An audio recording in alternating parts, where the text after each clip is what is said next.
Every gardener reaches a point where the garden that once gave everything starts asking for too much back. The kneeling becomes harder to get up from. The bending stays in the lower back for 2 days after a single afternoon of planting. The heavy lifting that used to be a Tuesday becomes a decision that requires a conversation with yourself about whether it is really necessary.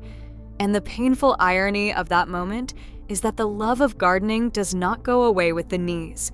The desire to grow things, to tend a living space, to have color outside the window and soil on the hands, and something alive responding to your care, that does not diminish. What diminishes is the body's willingness to pay the physical price that traditional gardening extracts without apology. The gardening industry has not been particularly honest about this. The catalogs are still full of plants that require deep digging, aggressive staking, constant deadheading at ground level, and the kind of hands and knees maintenance that a person over 55 with any history of back trouble, hip replacement, or joint inflammation cannot perform without consequences. The advice is still written for bodies that bend easily and rise without planning the movement 3 seconds in advance.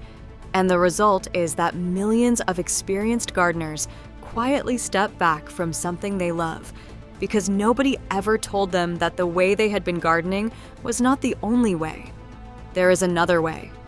It begins with plant selection. The right plants, chosen specifically for how they grow and what they ask of the person tending them, change the entire physical experience of gardening. Low maintenance does not mean low reward.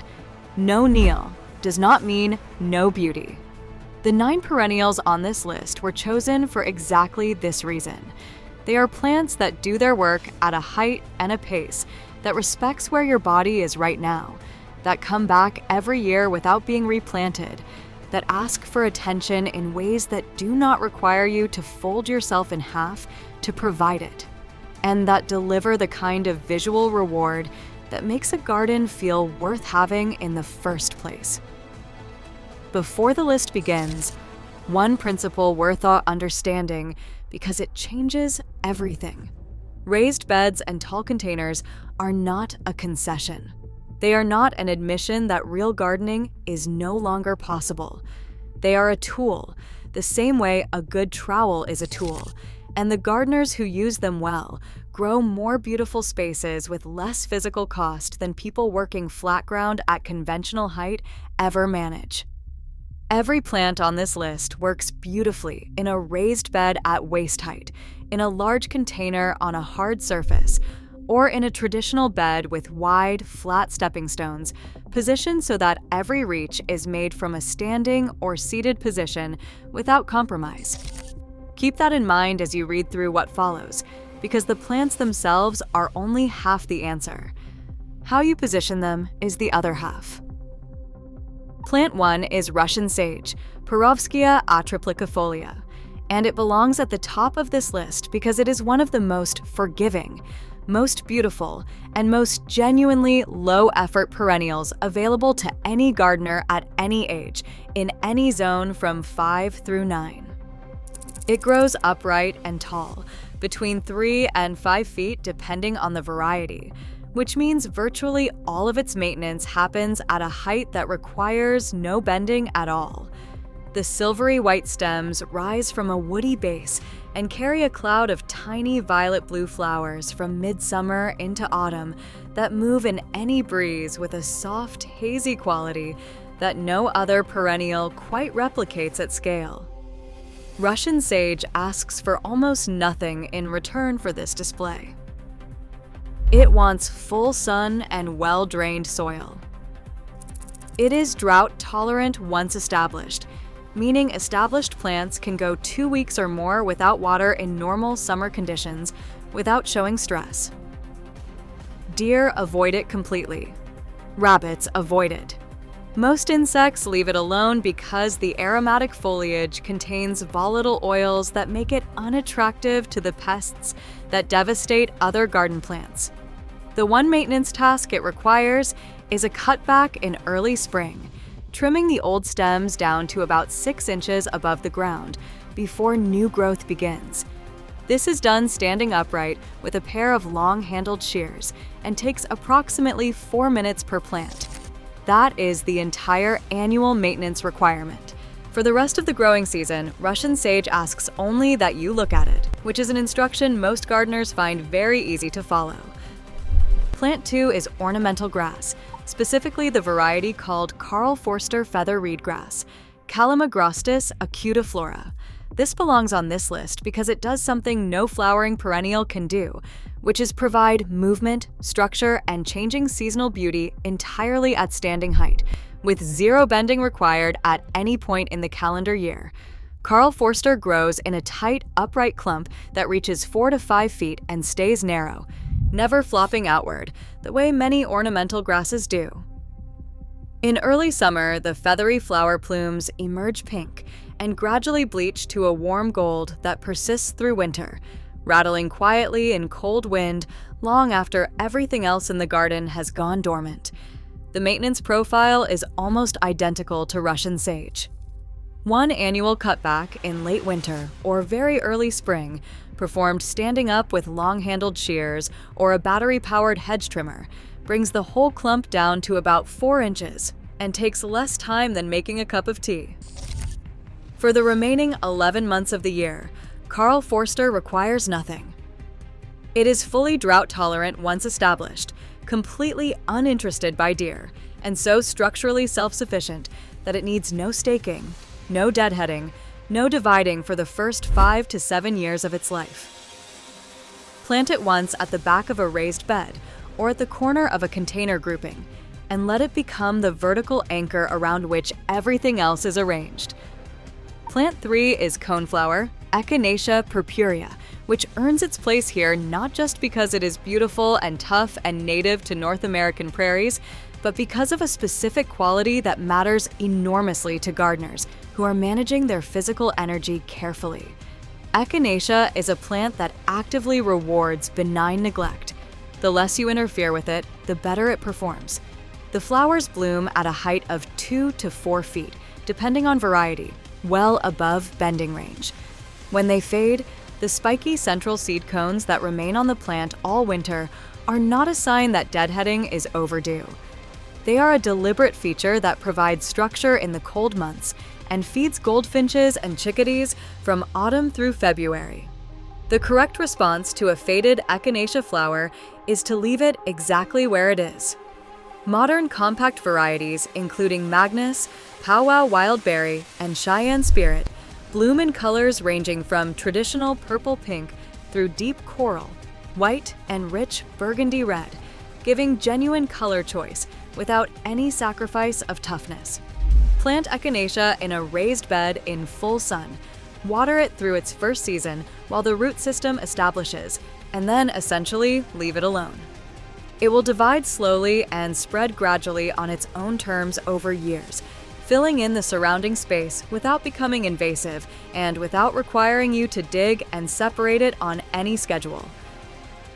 Plant 4 is daylily, specifically the reblooming varieties including Stella de Oro, Happy Returns, and Rosy Returns. Standard daylilies bloom once and are finished. Reblooming daylilies produce multiple flushes of flowers across the full growing season, from late spring through early autumn, which means the visual return on a single planting continues for months rather than weeks. The foliage is tidy and arching, covering the soil surface around the plant in a way that suppresses weed growth without any intervention from you. The flowers open at a height of 18 inches to 2.5 feet, and the maintenance requirement is limited to removing spent flower stalks, a task performed with one hand and a pair of scissors while standing, taking seconds per stalk and requiring no bending beyond a slight forward lean. Daylilies tolerate a remarkable range of conditions. They grow in full sun and in partial shade. They handle drought once established. They perform in poor soil that would discourage many other flowering perennials. They are completely ignored by deer in most regions, and they multiply gradually over years, filling a bed with increasing density that naturally excludes weeds by shading the soil too heavily for weed seeds to germinate. Divide them every 4 to 5 years by digging the clump and separating it into sections. A task that is made entirely manageable in a raised bed by the simple fact that you are working at waist height with a long-handled fork rather than on your knees in the ground. Plant 5 is sedum, specifically the upright varieties, including Autumn Joy and the newer hybrids in the Sun Sparkler series. Sedum is on this list for a reason that goes beyond beauty. It is one of a very small number of perennials that genuinely cannot be overwatered in a typical garden setting. It stores its own water in its fleshy leaves and stems, and draws on that reserve during dry periods.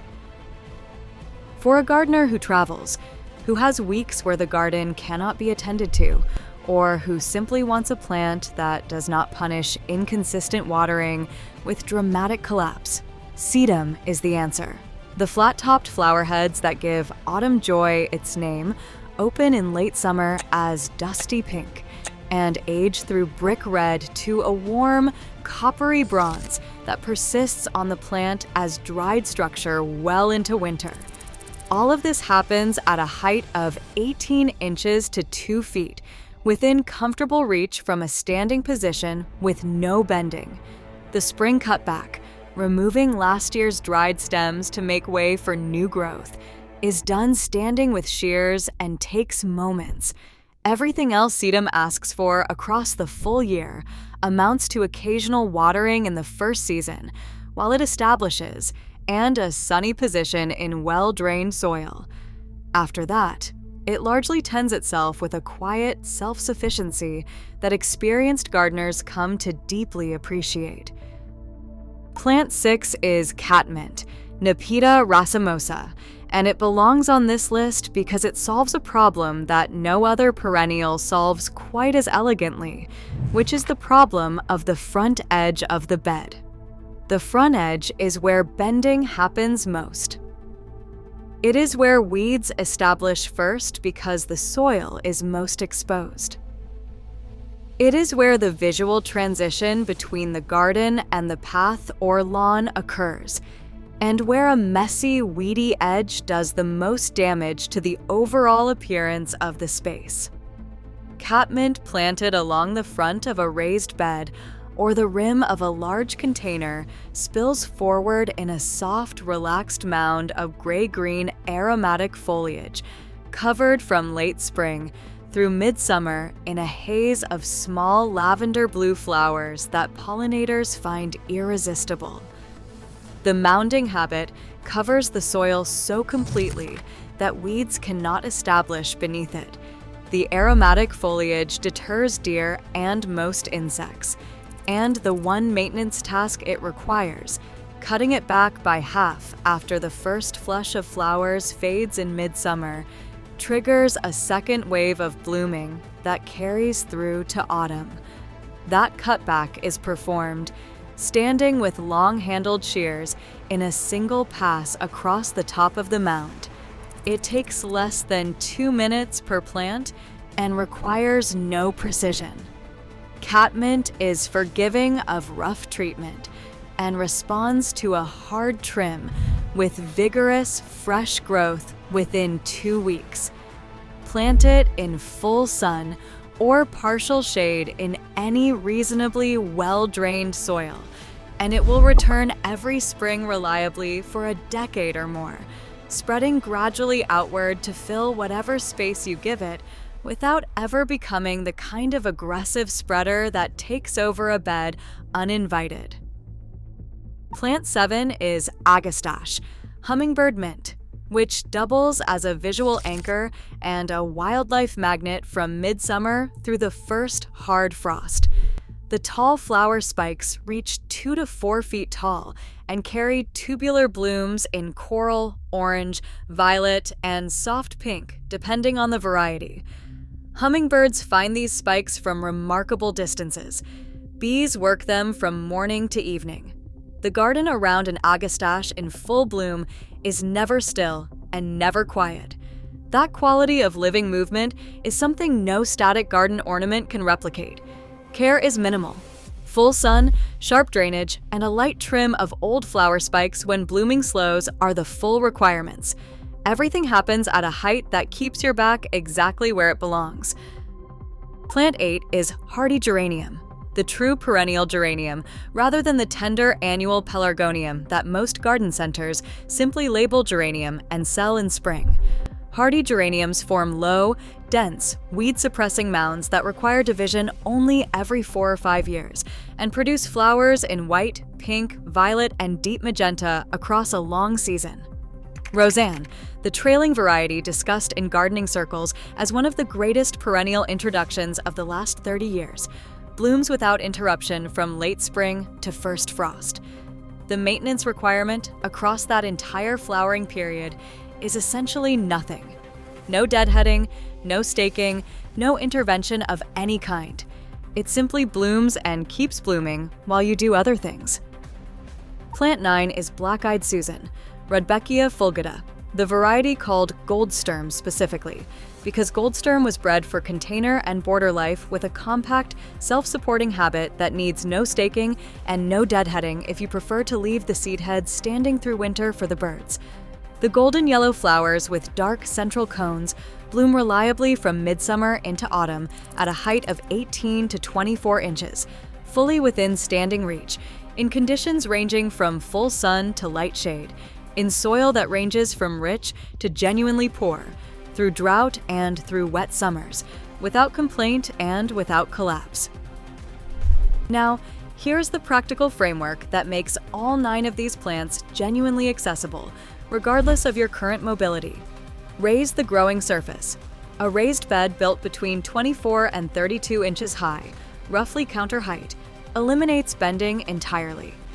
Every reach is made from a standing or seated position. Every planting, every trim, every harvest of a flower for a vase happens at a height that asks nothing difficult of your back or your knees. The initial construction of a raised bed at this height is a one-time investment of time and money that pays back across every subsequent season with compounding interest in the form of physical comfort and sustained ability to garden on your own terms. Use long-handled tools throughout.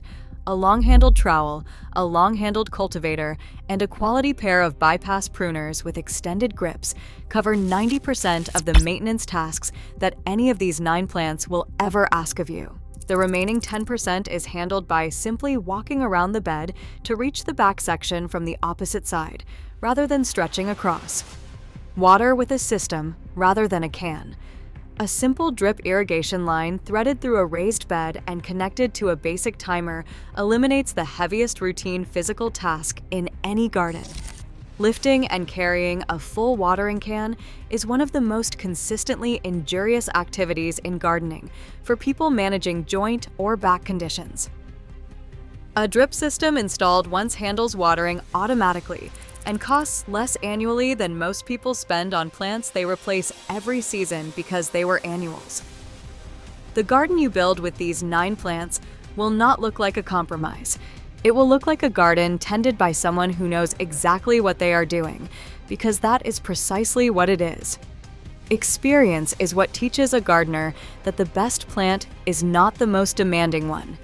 The best plant is the one that gives the most back for what it asks, that comes back every year without being invited again, that covers its own soil and fights its own pests, and holds its own structure and blooms on its own schedule, while you watch from a position that does not cost you 2 days of recovery afterward. You do not need all 9 of these today. Choose one that matches your light conditions and your space. Get it into a raised bed or a generous container at a height that suits your body. Let it establish through one season and watch what it does. Then add another one next year. Within 3 seasons, you will have a garden that looks and feels like it was always meant to be exactly this way, because the best gardens always do.